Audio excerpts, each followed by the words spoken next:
తెలుగు రాష్ట్రాలలో వానలు సృష్టించిన బీభత్సం అంతా ఇంతా కాదు. వరద ఉధృతి కాస్త తగ్గినా ముంపు ప్రాంతాలు ఇంకా పూర్తిగా తేరుకోలేదు. విజయవాడ, ఖమ్మం, సూర్యాపేటలో పరిస్థితి దారుణంగా ఉంది. ఇళ్లు మొత్తం బురదమేటలు వేసింది. వంట సామాన్లు తడిసి ముద్దయ్యాయి. వాహనాలు కొట్టుకుపోయాయి. ఇటు వేలాది ఎకరాలలో పంటలు నీట మునిగాయి. సర్వం కోల్పోయి రోడ్డున పడ్డారు. తీవ్ర నిరాశలో ఉన్న వరద బాధితులకు మేమున్నామనే భరోసా ఇస్తున్నారు సినీ రాజకీయ ప్రముఖులు. తమ వంతు బాధ్యతగా ఆర్థిక సాయం ప్రకటించి అండగా నిలుస్తున్నారు.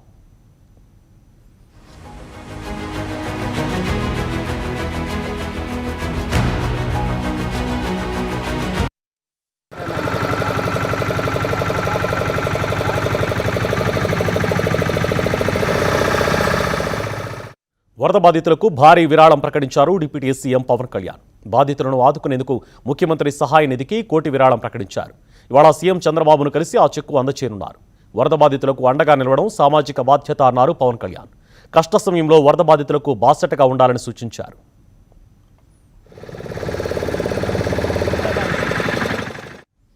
ఇటు సీఎం చంద్రబాబు సతీమణి భువనేశ్వరి అండగా నిలిచారు. తెలుగు రాష్ట్రాలలో వరద బాధితుల కోసం హెరిటేజ్ తరపున 2 కోట్లు విరాళం ప్రకటించారు. ఏపీ, తెలంగాణ సీఎంల సహాయ నిధికి 1 కోటి చొప్పున విరాళం ఇస్తున్నట్లు చెప్పారు. సంక్షోభ సమయంలో ప్రజలకు అండగా నిలవడాన్ని బాధ్యతగా భావిస్తున్నామని చెప్పారు భువనేశ్వరి.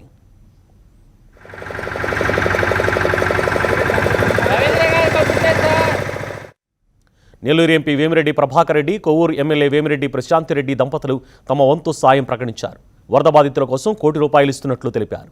నిన్న విజయవాడలో సీఎం చంద్రబాబును కలిసి ఆ చెక్కును అందజేశారు.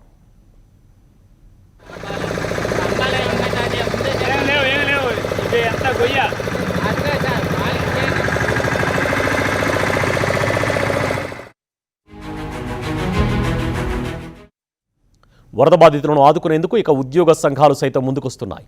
ఏపీ సివిల్ సర్వీస్ సంఘం 1 కోటి విరాళం ప్రకటించారు. ఏపీ సివిల్ సర్వీస్ అసోసియేషన్ సభ్యులు తమ ఒక్కరోజు జీతం 1 కోటి రూపాయలను ముఖ్యమంత్రి సహాయ నిధికి ఇస్తున్నట్లు తెలిపారు.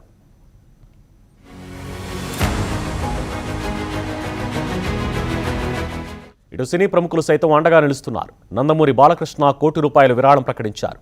ఏపీ, తెలంగాణకు చెరో 50 లక్షల చొప్పున ఆర్థిక సాయం ప్రకటించారు. ఈ విపత్కర పరిస్థితుల్లో వరద బాధితులకు అండగా నిలవడం బాధ్యత అన్నారు బాలకృష్ణ. 2 రాష్ట్రాలలో త్వరగా సాధారణ పరిస్థితులు నెలకొనాలని ఆకాంక్షించారు.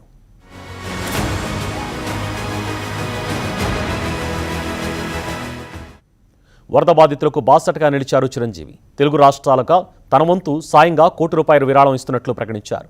మహేష్ బాబు సైతం 1 కోటి రూపాయలు ప్రకటించారు. 2 తెలుగు రాష్ట్రాల ముఖ్యమంత్రుల సహాయ నిధికి 50 లక్షల చొప్పున విరాళం ప్రకటిస్తున్నట్లు చెప్పారు.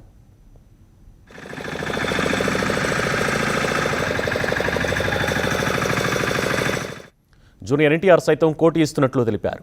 ఏపీ, తెలంగాణకు 50 లక్షల చొప్పున విరాళం ప్రకటించారు ఆయన.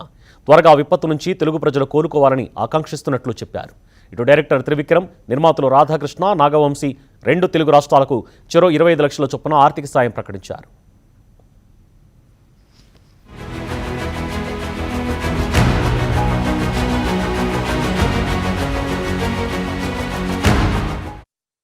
ఇక తెలంగాణలో వరద బాధితులకు అండగా నిలిచాయి ఉద్యోగ సంఘాలు. తెలంగాణ ఉద్యోగుల జేఏసీ భారీ విరాళం ప్రకటించింది. వరద బాధితుల కోసం ముఖ్యమంత్రి సహాయ నిధికి 100 కోట్లు విరాళం ఇస్తున్నట్లు తెలిపింది. భారీ వర్షాలతో ఆస్తి ప్రాణనష్టం జరిగిందని, దీనికి ఉద్యోగుల తరపున చేయూతగా 1 రోజు వేతనం సేకరించి 100 కోట్లు ఇస్తున్నట్లు తెలిపాయి.